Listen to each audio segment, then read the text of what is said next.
Hi, my name is Noel Davis with World Composting, and today we're going to do an update on our urban worm bag that has the European night crawlers in it. So it's been 20 days since our last update. So as I said, we're kind of shortening down this period. Last time I think it was 21 days. We're going to continue to kind of shorten it down a little bit. We're going to see how much food they can go through, and we're going to see how they're doing. And I don't open these systems between, but we're going to add a lot more food just as we did last time, and we're going to continue to get this system just working at full capacity if we can, where it can really tear through this food. Now remember, if you're looking to purchase one of these systems like an urban worm bag or a vermi bag or any of the stuff that I do have Amazon links down below to these items. I have a link that you can go to, it'll take you and it'll show you a whole list of items you can purchase from Amazon that I use here on my videos. So with that, let's go take a look at the system and see how it's doing after 20 days. All right, here's our urban worm bag. Let's open this up and take a look. Now it looks like we've got some moisture on this lid here. So it actually has quite a bit of moisture, it looks like, in here. Oh, I see some flies coming out of here. That's surprising. We haven't had any issues with this in a while. It didn't look like they were fruit flies, but maybe a fungus gnat. So that's this little doohickey right here of vinegar and everything. I don't think that really works with fungus gnats quite as much. We're just going to put that off to the side. But that does work for fruit flies, but the fungus gnats and I don't know what those other bugs are that I've got. I've got something else that's sort of like fungus gnats, but doesn't seem to be affected by my BTI mix. I see one of them kind of crawling along over here. So with that though, let's go ahead and zoom in here just a little bit more. Let's see if we can bring this down just a hair and zoom in. Now let's go ahead and tear this up and see how this is looking. As I said, this is a quick turnaround of 20 days, and we added a lot of food in here. We're going to see how much is left. We're going to go from there. All right, so we can see right here, got a little bit of banana peel left. This was sticking up. A little bit of whatever this was, I guess maybe an orange, I don't know. Got the worms on there though, they look good. Seem to be really happy here. Let's just dig under here a little bit. We got the corn on the cob. These take a while to break down. Actually, there's some worms on it now, which is a great sign. They're showing that they really like it, although it looks like we've got some pot worms on here as well. I don't know if you can see those or not. It's hard to tell. Got a little worms escaping up my wrist. So worms are looking good in here though. I mean, it shows that they're really working into this paper. The paper is working in with the food. This is exactly what you want to see. Avocado shell. These take a long time to break down, of course. I'm going to have to start breaking these apart, I think, before I add them. These avocado shells. Just make sure that they're just in pieces. And that way they'll break down a little faster. Got an avocado seed right here. Those take a long time as well. Has a very orangey or citrus smell in here. Lots of paper on top here. Again, it looks like we've got coffee grounds and a banana peel. You can see the coffee grounds there. Let's just kind of move this over here, back out of the way. Let's dig over here a little bit. Again, once you move this paper out of the way, it looks like almost everything's gone. Oh, we do have another thing of coffee grounds here. Got a couple worms working at that. It looks a little dry, but they are. All right, let's just keep moving this paper out of the way. Again, banana peel stem. Not surprising that's still there. You can see some of the bugs crawling on it right there. Those look like springtails. Might have been a couple mites in there too. I'm not too worried about that though.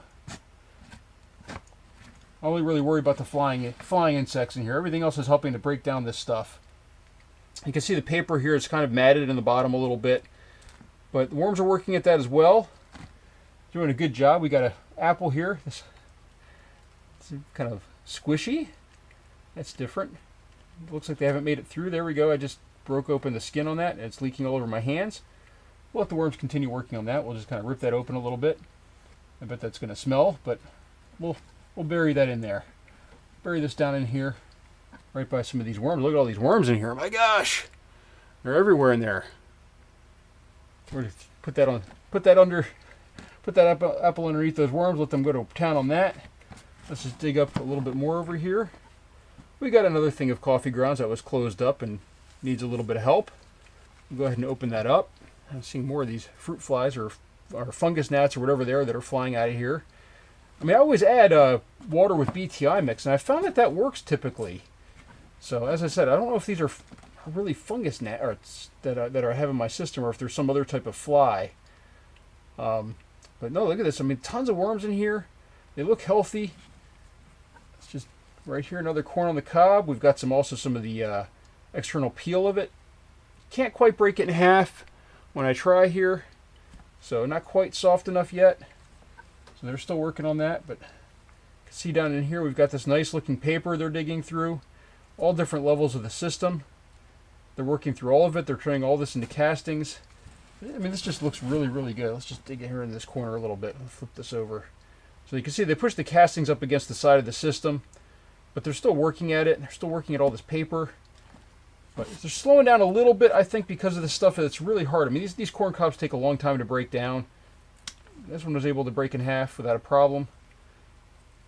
And it's really soft on the edges. I can't squeeze it really, but I can, if I put pressure, just my 3 fingers here, it actually crushes down. I mean, it's breaking apart right now.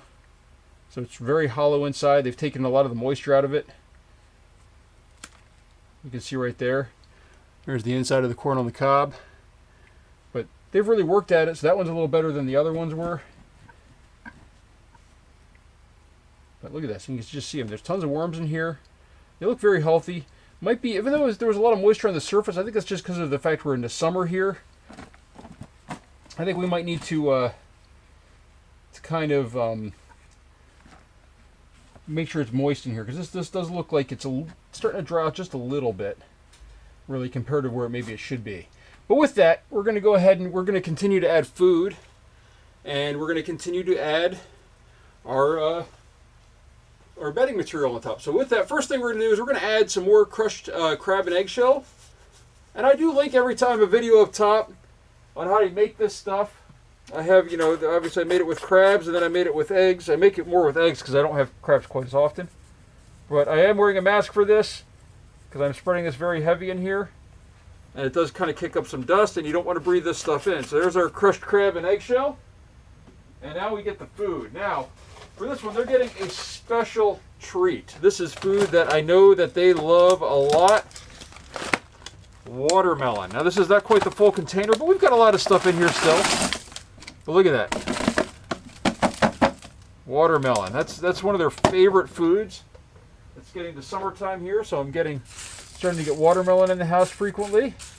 And of course, this is frozen, but it's going to melt. Now for the next, this one's overly filled. The lid can't even close on it. And this one has just a random hodgepodge of stuff in it like normal. It's got some lettuce or spinach. It's got some tea grounds, coffee grounds. Just get that out of the way. We've got apple cores or pear cores. We've got Brussels sprouts. We've got some grape stems in here and grapes. Lots of tea. Those are green tea leaves. I think this is dragon tea, dragon green tea.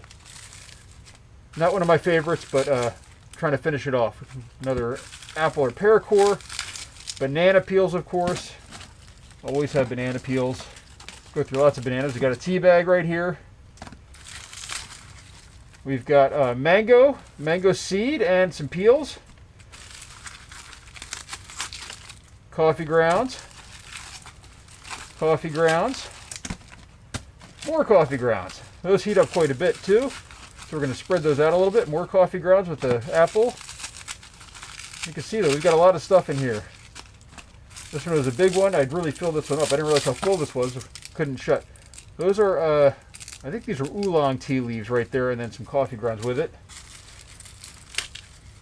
More banana peels. Coffee grounds. See, I rip these open a little bit here.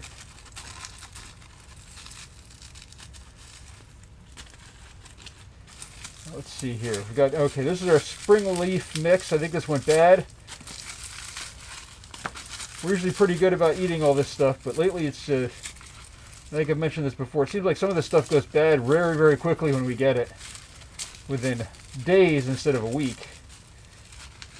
Alright, so the last two coffee grounds here I can't quite get apart. So they might be stuck together for this. But let's see if we can break anything else off here. This is a big coffee ground filter.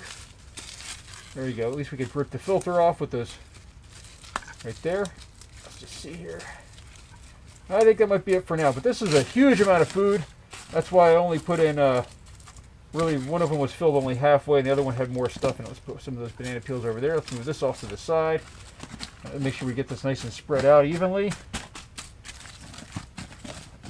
All right, that looks pretty good. Now, with this, I'm going to do something a little bit different. We are going to add our normal bedding, but because I was seeing some of these fruit or fungus gnats or whatever they are that are in here, I'm going to add some pine bedding that I had, because my pine bedding system that I just stopped, and I can link a playlist up top, it didn't have any bugs in it, really. It really did a good job, and I'm thinking that maybe it's something with this pine bedding. So we're just going to kind of spread this on here. I mean, this was just for my hamster originally, and then I found out that they're not supposed to have pine bedding. So I'm going to kind of spread that on here. This is going to take a while to break down. It took, over a year to really break it down fully, but that's perfectly fine if I get that out at the end. Because it's not a big deal if that's there. So we're going to put that on top. And I'm hoping that maybe this pine will prevent the bugs from liking it in here a little bit more. Because I never really found bugs in that system. And then we've got our wet cardboard here to add. And this has been soaking now for a good 30 to 40 minutes. And this is going to cover everything up. We're adding a lot of depth to this system. And I really packed in the paper this time. Yes, there is some green paper in there that is from one of the flyers that we were handing out at one point. So there we go. This is a lot of paper. Actually, I had quite a bit of paper in here, which is a good thing, because I shortchange myself. But I think hopefully that pine will also help in controlling these pests. And we'll see if we don't see any in here going forward. I think that might be the way to go. You just get some pine shavings, add them to your bin, but we're going to see. I have some other systems I might want to test this with. It's one of those things where as I was going through the videos, I just sort of realized, I'm like, pine system does not have any fungus gnats or fruit flies. And I think pine is sort of a natural type thing for, not attracting bugs, which is why they use some of that in furniture, sort of like cedar. Alright, let's just move some of this over here. It's a little light on this side. Let me move this container out of the way. Actually, hold on, let me just make sure we get all the water out of it. And if you notice, I didn't add any water below this, and I'm hoping that the watermelon, which has a lot of moisture in it, will help that out a little bit. So this looks good. I don't think we need anything else on here. I think that's it for this. We're gonna, we gotta put this back in here. Here's our little fruit fly trap, just in case. We're gonna put that in this corner over here. I do see some mite build up in this corner, by the way. Let me zoom out there a little bit. So if you look over here, you scrape them away here. You can see right here, there's some mite build up crawling all over my glove now. Not too worried about them. I don't really care about mites in the system. They tend to serve a purpose, I feel, as long as they're not killing all my worms. And I think that's it for this update. So thank you for watching. If you have any questions, please let me know down in the comments. And remember, I do have links to everything down below. And this is 20 days later, so they're really churning through this food. I think they slowed down a little bit because of the hard material, but they're really going well through this. So we'll come back hopefully in another 20 days and find that most of this is gone. So again, thank you for watching. And if you have any comments, please leave them down below.